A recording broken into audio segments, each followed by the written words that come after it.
Big breaking news చూస్తున్నాం. పొదిలి ఘటనపై CM Chandrababu ఆగ్రహం వ్యక్తం చేశారు. మహిళలు పోలీసుల మీద జరిగిన దాడిని తీవ్రంగా ఖండించారు సీఎం చంద్రబాబు. జగన్ పై నిప్పులు చెరిగారు చంద్రబాబు. శాంతి భద్రతల సమస్యలను సృష్టించారని ఫైర్ అయ్యారు. రాళ్ల దాడిపై చర్యలు తీసుకోవాలని డీజీపీకి ఆదేశాలు వెళ్లాయి. పొదిలిలో జగన్ పర్యటన ఏపీ రాజకీయాల్లో ప్రస్తుతం కాకరేపింది. జగన్ పర్యటన సందర్భంగా అక్కడ చోటు చేసుకున్న ఉద్రిక్త పరిస్థితులపై సీఎం చంద్రబాబు తీవ్ర ఆగ్రహం వ్యక్తం చేశారు. రైతుల పేరుతో పర్యటనకు వెళ్లి లా అండ్ ఆర్డర్ సమస్య సృష్టించడంపై తీవ్రంగా మండిపడ్డారు చంద్రబాబు. మహిళలు పోలీసులపై రాళ్లదాడి చేస్తారా? ఈ అరాచకాలేంటి? ఇంత సైకోల్లాగా ఉన్మాదలాగా బిహేవ్ చేస్తారా? జగన్ తీరు మీద తీవ్రంగా మండిపడ్డారు. మీరు రైతులకు చేసిందేమీ లేదు, లోపలికి పోయి రైతుల గురించి మాట్లాడింది లేదు, రైతుల ప్రస్తావన లేదు, అసలు పొగాకు రైతులకు సంబంధించి వాళ్ళ బాధలు విన్న పరిస్థితి లేదు. కేవలం మీరు షో చేయడానికి కోసం వెళ్ళారు. అక్కడికి వెళ్ళి రాళ్లదాడి చేస్తారా? మహిళల మీద రాళ్లతో కొడతారా? అసలు ఏంటి పైశాచికత్వం? ఎవడైతే రాళ్లు తీసుకుని మహిళల మీద దాడి చేశాడో, పోలీసుల మీద దాడి చేశాడో వాళ్ళందరి మీద కేసులు పెట్టి లోపలేసేయండి అని చెప్పి డీజీపీకి స్పష్టమైనటువంటి ఆదేశాలు సీఎం చంద్రబాబు ఇచ్చినటువంటి పరిస్థితి. ఒకసారి పొదిలిలో ఏం జరిగిందో 2 నిమిషాలు మనం మాట్లాడుకోవాల్సినటువంటి అవసరం ఉంది. పొదిలి పర్యటనకు వచ్చారు. ఎక్కడైతే హెలిప్యాడ్ దగ్గర దిగారో జగన్మోహన్ రెడ్డి, అక్కడి నుంచి 3 కిలోమీటర్ల వరకు, పొగాకు వేలం కేంద్రం వరకు 3 కిలోమీటర్ల వరకు రోడ్ షో చేశారు. పెద్ద ఎత్తున చుట్టుపక్కల నియోజకవర్గాల నుంచి వైసీపీ కార్యకర్తలను పెద్ద ఎత్తున పిలుచుకుని వచ్చి ర్యాలీ తీసి రోడ్ల మీద ఒక బీభత్స కాండే చేశారు. పొదిలిలో ఉన్నటువంటి ఆ పొగాకు వేలం కేంద్రం సమీపంలో మహిళలందరూ కూడా ప్లకార్డులతో శాంతియుతంగా నిరసన తెలుపుతున్నారు. ఎప్పుడైతే సాక్షి మీడియాలో వచ్చినటువంటి వ్యాఖ్యలు ఉన్నాయో, ముఖ్యంగా కృష్ణంరాజు, కోమినేని శ్రీనివాసరావు చర్చా వేదికలో రాజధాని మహిళలను తీవ్రంగా దూషించినటువంటి వ్యాఖ్యలకు సంబంధించి భారతి గారు, మేడం ఎందుకు మీరు స్పందించలేదు? మీరు ఎందుకు మౌనంగా ఉన్నారు?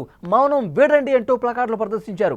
జగన్మోహన్ రెడ్డి గారు మీ ఛానల్లో వచ్చినటువంటి వ్యాఖ్యలకు సంబంధించి అత్యంత జుగుప్సాకరంగా మహిళలందరూ కూడా తలదించుకునే విధంగా, ముఖ్యంగా రాజధాని ప్రాంతంలో ఉన్నటువంటి మహిళలు పూర్తిగా వాళ్ళ మానాల్ని శంకించినటువంటి వ్యాఖ్యలు. సార్, ఎందుకు దీన్ని మీరు ఖండించలేదు? ఇంకా ప్రోత్సహించే విధంగా ఎందుకు మాట్లాడుతున్నారు?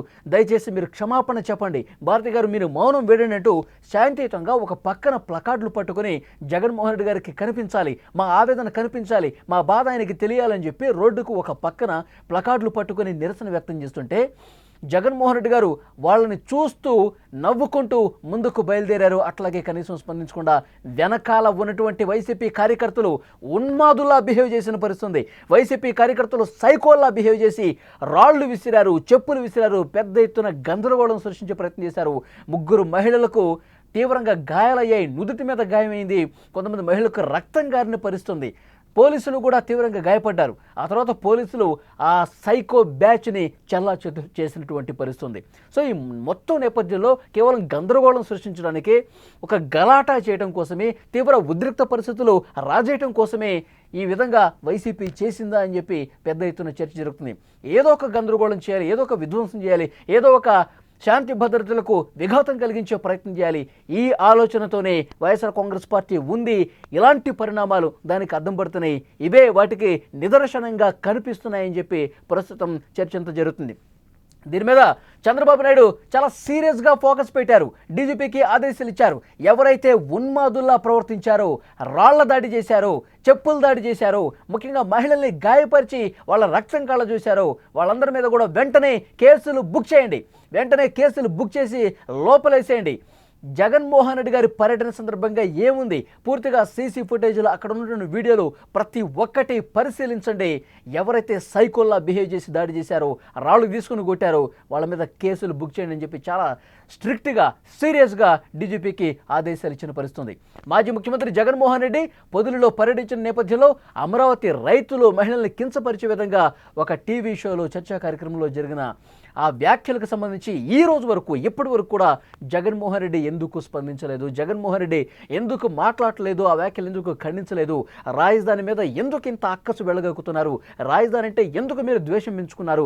రాజధాని అంటే ఎందుకు ఈ విధంగా విధ్వంసపూరితమైనటువంటి వ్యాఖ్యలు ఇంకా మీ ఛానల్లో వస్తూ ఉన్నాయి? ఇది కరెక్ట్ కాదు సార్. దయచేసి మహిళల్ని అవమానించారు కాబట్టి దీని మీద రియాక్ట్ అవ్వండి అని చెప్పి వాళ్ళు శాంతియుతంగా ప్లకార్డులు ప్రదర్శిస్తుంటే ఈ విధంగా దాడి చేసినటువంటి పరిస్థితుంది. అసలు నిజంగా జగన్మోహన్ రెడ్డి గారు కానీ వైఎస్ఆర్ కాంగ్రెస్ పార్టీకి కానీ రైతుల మీద ప్రేమ ఉందా, రైతులకు న్యాయం చేయాలన్న ఉద్దేశం ఉందా, రైతులు బాగుపడాలని ఉద్దేశం ఏమాత్రమైనా ఉందా? ఎందుకంటే నిన్న అక్కడికి వచ్చిన తర్వాత జగన్మోహన్ రెడ్డి గారు ఆ పార్టీ నాయకులు పొగాకు వేలం కేంద్రం లోపలికి వచ్చిన తర్వాత ఏం చేశారు? అక్కడ అధికారులతో మాట్లాడేసి వెళ్ళిపోయారు. కనీసం ఒక్క పొగాకు రైతు అభిప్రాయానైనా జగన్మోహన్ రెడ్డి గారు సేకరించారు. పొగాకు సంబంధించి వేలం ఏ విధంగా జరుగుతుంది, ఏ కంపెనీలు కొంటున్నాయి, తర్వాత వాళ్ళకి గిట్టుబాటు ధర ఏమన్నా వస్తుందో లేదా, వాళ్ళ సాధక బాధకాలేంటి, వాళ్ళ కష్టాలేంటి, కనీసం జగన్మోహన్ రెడ్డి గారు ఎందుకు పట్టించుకోలేదు? జగన్మోహన్ రెడ్డి గారు రైతుల గోడు వినటానికి వచ్చినట్టయితే కనీసం ఒక్క రైతైనా ఆయనతో మాట్లాడాలి కదా, ఒక్క రైతునైనా చేరదీసి నీ సమస్య ఏంటని అడగాలి కదా. లేదు, జగన్మోహన్ రెడ్డి గారు కేవలం ఒక షో చేయడం కోసం మాత్రమే పొదులుకు వచ్చారు. కేవలం తన మంది మార్బలంతో తన ఏదైతే క్యాడర్ ఉందో ఒక బలం చూపించుకోవటం కోసం అక్కడికి జగన్మోహన్ రెడ్డి గారు వచ్చినట్టుగా ఉంది. ఎందుకంటే హెలీప్యాడ్ లైన్ దిగిన దగ్గర నుంచి 3 కిలోమీటర్ల పాటు పెద్ద ఎత్తున వందలాదిగా కార్యకర్తలు వెంటేసుకుని వచ్చారు. తన బలాన్ని చూపించుకోవటం కోసం వైఎస్ఆర్ కాంగ్రెస్ పార్టీ ఇంకా బలహీన పడలేదని ప్రజల్లో ఒక భావన కలిగించడం కోసం ఆ షో చేశారు తప్పించి రైతుల మీద ప్రేమ ఉంది కాదు. రైతులు ఏదైతే పొగాకు సంబంధించి సమస్యలు ఉన్నాయో వాటిని పరిష్కరించడం కోసం కాదు, వాళ్ళ సమస్యను ప్రభుత్వం దృష్టికి తీసుకెళ్లాలన్న ఉద్దేశం జగన్మోహన్ రెడ్డి గారికి ఏమాత్రం లేదు అనటానికి ఇది ఒక బెస్ట్ ఎగ్జాంపుల్గా కూటమి పార్టీలకు సంబంధించిన నాయకులు మాట్లాడుతున్నారు. ఈ మధ్యకాలంలో జగన్మోహన్ రెడ్డి గారు ఎక్కడ పర్యటించినా ఇలాంటి విద్వేషాలే కనిపిస్తున్నాయి, ఈ రకమైనటువంటి విధ్వంసాలే కనిపిస్తున్నాయి, ఈ రకమైనటువంటి దాడులే కనిపిస్తున్నాయి. మొన్నటికి మనం చూసాం రాప్తాడు నియోజకవర్గంలో ఒక హెలికాప్టర్ని పూర్తిగా ధ్వంసం చేసిన పరిస్థితుంది.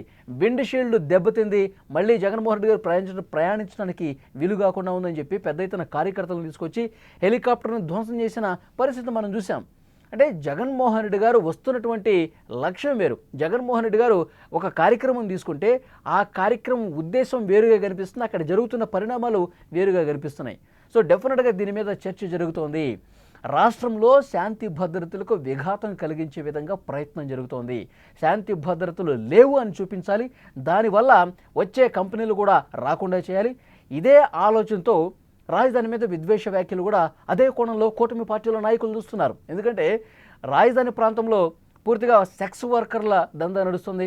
అక్కడ ఎయిడ్స్ వ్యాధిగ్రస్తులు ఉన్నారు. ఇది దేవతల రాజ్యం కాదు, పూర్తిగా ఎయిడ్స్ వ్యాధిగ్రస్తులతో ఈ రాజధాని ప్రాంతం నిండిపోయింది, ఇదొక వేశ్యల రాజధాని. ఇలాంటి కామెంట్లు చేశారంటే, ఈ విధమైనటువంటి భావంతో వాళ్ళు కామెంట్లు చేశారంటే రాజధాని మీద ఈ విధంగా విషం కక్కటానికి రీజన్ ఏంటి అంటే, అక్కడికి ఇప్పుడు పెద్ద ఎత్తున రాజధాని పునర్నిర్మాణ కార్యక్రమాలు జరుగుతున్నాయి, పెద్ద పెద్ద పనులు జరుగుతూ ఉన్నాయి.